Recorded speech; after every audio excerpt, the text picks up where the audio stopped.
Alors, un site Toubaboulial vient de faire une annonce qui me fait plaisir. Le Burkina Faso a mis en place un nouveau projet de loi. Un nouveau projet de loi, la loi foncière, c'est-à-dire la loi qui permet à quelqu'un d'être propriétaire des terres pour le restant de sa vie. Cette loi, ce projet de loi foncier est désormais mis en place par le régime du président Ibrahim Traoré du côté du Burkina Faso. En réalité, selon la loi, le nouveau projet de loi foncier, il est carrément impossible pour un étranger de posséder un titre de propriété sur la terre rurale, c'est-à-dire la terre au Faso. Désormais, dorénavant, si tu n'es pas burkinabé, si tu es étranger, selon la loi du titre foncier au Burkina Faso, il est carrément impossible de posséder, donc, c'est-à-dire d'être propriétaire terrien. Mais il n'y a aucun problème avec ça, moi je suis d'accord. Parce que pour ceux qui ne le savent pas, les gens qui sèment la discorde, les gens qui sèment des troubles dans les pays, généralement sont des étrangers. Sont des étrangers. Ici aux États-Unis, là, quand tu dis que tu as maison là, en réalité c'est le bâtiment là qui t'appartient, hein, pour ceux qui ne le savent pas. Sinon tu payes taxe. Est-ce que vous savez ça au moins? Tu payes taxe chaque année. Tu payes taxe. Chaque 6 mois, tu payes taxe. Quand tu es propriétaire de maison, parce que la maison est sur la terre américaine, donc tu dois payer taxe ou bien impôt. Je pense que ça existe un peu partout. Mais maintenant, au Burkina Faso, pour être propriétaire de terre même là, propriétaire de terre, c'est impossible maintenant.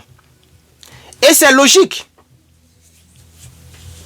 C'est logique. C'est chez nous en Côte d'Ivoire par exemple, quand on dit à quelqu'un tu es étranger, on prend les armes et puis on fait du n'importe quoi. C'est impossible en Côte d'Ivoire de mettre l'étranger à sa place. Je me rappelle, je vais vous regarder un petit témoignage. Mon gars qui est ici avec moi, au départ, il faisait ce qu'il voulait. C'est-à-dire, il faisait vraiment ce qu'il voulait. Il mettait ses choses comme il voulait. Il faisait ce qu'il voulait. Il déplaçait mes choses pour placer ses choses, même dans la cuisine. Il déplace mes trucs, il place... Attends, je lui ai donné des coins où il peut sauvegarder ses choses. Mais il déplace mes propres choses. Un bon matin, je l'ai appelé et je lui ai dit, avant de venir ici, le contrat qu'on a signé, c'est kitchen use. Ça veut dire que tu peux utiliser la cuisine. Ce n'est pas kitchen share. Donc je lui ai dit que on était d'accord là-dessus. Tu peux utiliser la cuisine pour faire ta cuisine parce que manger dehors, ça coûte cher. Sinon, normalement, ce n'est pas tout le monde qui donne accès aux gens d'utiliser la cuisine. C'est pour éviter tout ça là. Tu mélanges tes choses avec mes choses. Tu utilises mes choses sans me demander. Tu déplaces mes choses, tu places tes choses. Non, on n'est pas en train de partager la cuisine. Je te permets d'utiliser la cuisine. Donc désormais, tu ne peux que mettre tes choses là où je t'ai donné de mettre là. C'est là-bas que tu vas ranger tes choses. Si c'est beaucoup, tu vas ranger ça dans la chambre que tu as louée. Parce qu'en réalité, c'est la chambre que tu as louée. Depuis ce jour, le respect est établi. Le respect est établi. C'est comme ça. Si tu ne montres pas à l'étranger qui n'est pas chez lui, c'est le même là qui va te piquer dans le dos demain. Et ce que je lui donne, il ne peut pas trouver ça quelque part. Moi, je suis en train de réfléchir. D'ici peut-être fin de cette année, je vais vivre complètement seul. Voilà. Selon le document qu'on a signé, je dois le prévenir 3 mois en avant. Voilà. Donc, je vais le prévenir quand on sera à moins de 3 mois de la fin de l'année. Je vais lui dire, ah vraiment, après 3 mois, vraiment, voilà. Selon la loi californienne, tu peux pas mettre quelqu'un dehors comme ça. Vous voyez, je vous raconte ce petit témoignage pour vous dire que, mais c'est logique. C'est carrément logique. Voici les quelques personnes qui ont commenté. Il y a quelqu'un qui dit, un bon exemple que la Côte d'Ivoire doit suivre. Sinon, que deviendront nos enfants et nos petits-enfants, nos arrière-petits-enfants, si nos terres appartiennent totalement aux étrangers? Mais actuellement où je te parle là, cher Burkinabé, vous avez raison. Hey, le capitaine, tu es un dur, voilà ça. Voilà ça, ils ont posté. Voilà ça, l'extérieur. Le tout s'appelle l'extérieur. On dirait que c'est un trou toubaboulial. Hein? La page s'appelle l'extérieur. Elle a 600 000 followers, l'extérieur. Elle est certifiée. C'est là-bas qu'ils ont posté ça. Et eux, ils font ça pour salir le nom du capitaine. Mais ils ne savent pas que tout ce qu'ils postent là, nous, ça nous plaît. Nous, les Africains, nous les premiers concernés, ça nous plaît. Je suis d'accord avec le capitaine Ibrahim Traoré aujourd'hui. Je suis d'accord. Même si moi-même, ça ne m'arrange pas. Parce que moi, oui, je souhaiterais avoir une terre au Burkina Faso. Mais je suis un homme qui respecte la loi. Donc, je respecterai cette loi. Ça, c'est un. De deux, je ne serai pas obligé. Tu peux, si tu as marié une femme burkinabé, elle peut acheter les terres en tant que burkinabé. Comme ça, si ça chauffe, ça y est en son nom. Toi, l'étranger, on te fout dehors.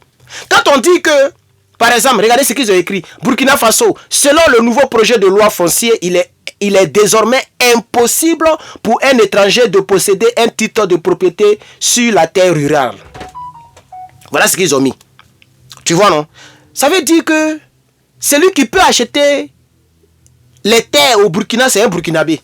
Tu n'es pas Burkinabé, tu ne peux pas avoir des terres au Burkina Faso. C'est ça la triste réalité. Et donc, je suis d'accord avec lui. Je suis d'accord avec le capitaine Ibrahim Traoré. Si un étranger veut trop acheter quelque chose, il peut acheter une maison. Il n'y a pas de problème. Un magasin, une maison pour dormir dedans, il n'y a pas de problème. Mais pour dire acheter des hectares et des hectares et des hectares, mais la Côte d'Ivoire a fait cette erreur. Là où je te parle, les trois quarts des terres ivoiriennes n'appartiennent pas aux Ivoiriens. Les trois quarts des terres ivoiriennes, si ce n'est pas les Marocains, c'est, en tout cas, c'est des étrangers. Des étrangers. Tu vas à Abidjan, les maisons là, ce n'est plus pour les Ivoiriens. Les terres ne nous appartiennent plus. Et donc, moi, je dis que, ok, c'est ce qu'il faut en Côte d'Ivoire, c'est ce qu'il faut au Sénégal, c'est ce qu'il faut dans tous les pays. Voilà, ne vendez pas vos terres. C'est une erreur très grave. Chers amis, même chers amis africains, vous qui vivez en Afrique, vous qui avez les terres, les hectares, les champs de vos grands-parents, si tu es paresseux, il faut donner le champ à quelqu'un d'autre, la personne va cultiver dessus. Un membre de ta famille, tu sais qu'il est courageux, il faut lui donner. Mais ne vendez pas les terres. C'est un crime de vendre la terre de tes pères. Parce que si eux, ils avaient vendu, toi, tu n'allais pas en être propriétaire. Donc, ne vendez pas vos terres. Ni même les champs, ni les terrains. Les terrains, même en plein Ouagadougou, bien Bobo Dioulasso, ne vendez pas vos terres. Moi, je suis d'accord avec ça. Celui qui veut acheter des terres doit être burkinabé. Tu prends ta nationalité burkinabé, tu es burkinabé selon la loi, tu peux maintenant acheter tes terres.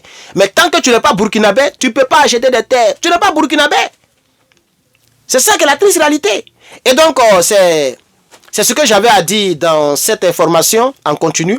Merci donc d'avoir regardé la vidéo. S'il vous plaît, partagez cette vidéo, s'il vous plaît. Partagez-la massivement dans les groupes. Partagez-la dans les groupes WhatsApp, Telegram.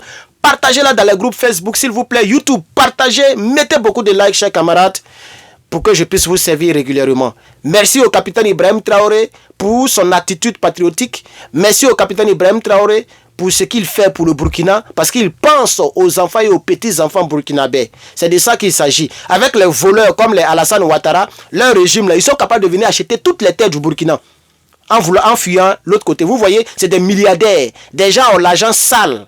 L'argent de blanchiment d'argent. Ils vont prendre pour venir acheter vos terres. Chers camarades, que le matériel, que l'argent ne te pousse pas à vendre l'héritage de tes parents. C'est de ça qu'il s'agit. Portez-vous bien et à très bientôt. C'était Herman le Patriote. Je reviendrai vers vous avec une nouvelle information par la grâce de Dieu. Soyez rassurés de vous abonner. Aidez-moi à accroître donc la communauté. Abonnez-vous. Recommandez ma chaîne à vos amis, à vos parents, s'il vous plaît. Merci donc pour tous ceux qui me soutiennent. Sans vous, je ne serai pas aujourd'hui ici. Est-ce que vous savez qu'il y a un deuxième qui vient? Ça là, il y a un deuxième qui vient. Voilà, je vais vous expliquer l'histoire dans un direct. Il y a un deuxième qui vient encore de la part de YouTube. Ils m'ont déjà envoyé un email pour ça. Donc merci beaucoup, on aura 2 déjà. Et sans vous, ça ne sera pas possible. C'est vous qui me faites. Je vous remercie du plus profond du cœur. Grâce à vous, je peux avoir les $500, $300 par mois. Ça m'aide un peu pour les factures, pour faire certaines choses. Je vous remercie, surtout à vous qui m'avez aidé pour donc l'acquisition de mon fauteuil, la table électronique, l'ordinateur, table de mixage, micro. J'ai beaucoup de choses devant moi ici. Il y a d'autres même que je n'ai pas encore déballé. Il y a plein de choses que je n'ai pas encore déballées ici. Vous voyez, je vous en remercie. Merci, chers camarades. Likez, partagez. Et chers Burkinabés, vous avez mon séjour. Que Dieu vous bénisse. À très bientôt. Je vous remercie.